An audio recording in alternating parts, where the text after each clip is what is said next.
Now, BNP is set to form the next government in Bangladesh with a mix of youth and seasoned politicians in its cabinet.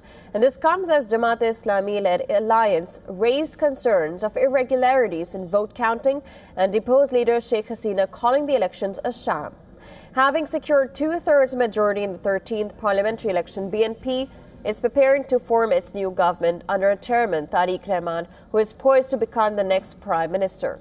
BNP says it plans to bring back several ministers from the 2001 to 2006 term who maintained clean reputations. And these include Mirza Fakhrul Islam Alamgir, Dr. Abdul Moin Khan, Mirza Abbas, and Amir Khosrow Mahmood Chaudhry. Well, new faces expected to be inducted include Ruhul Kabir Rizvi, Ismail Zabiullah, Shahid Uddin Chaudhry, Ani, and Humayun Kabir. The Islamist Party, which had earlier conceded defeat to the BNP, secured 77 seats along with its allies. Returning from a ban, the Jamaat-led alliance will now take up the role of opposition. Jamaat-E-Islami chief Shafiqur Rahman said that while polling was fair, there were serious problems with the vote counting process. He alleged that there was a deliberate tampering of result sheets and abrupt halts in announcements. He claimed possession of documentary evidence of altered tally sheets and pointed to incidents in Dhaka 8 and Dhaka 13 where polling centers were poorly occupied.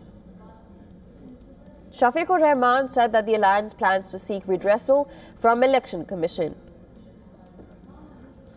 An election naturally involves winning and losing.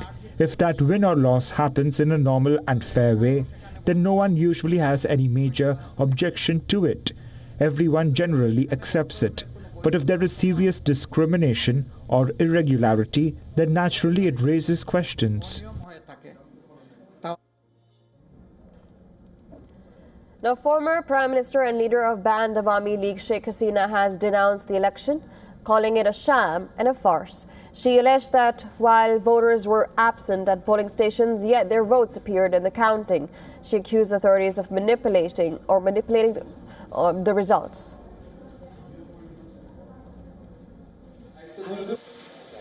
Sheikh Hasina's presence in India. Will you press for extradition?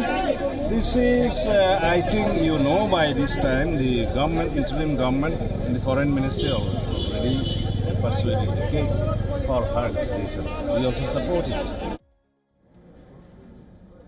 Bangladesh's voters have also given a clear mandate to the referendum on July Charter. With more than 7.6 million votes cast, 68.1% people have voted in favor of the charter.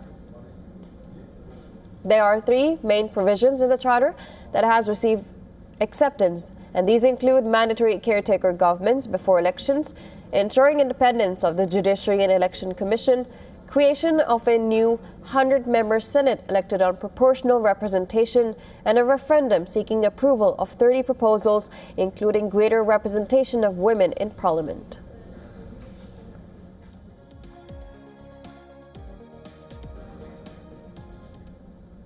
And for more on this, our Assistant Editor of Foreign Affairs, Idhan Sibal, has sent us this report. Let's listen in.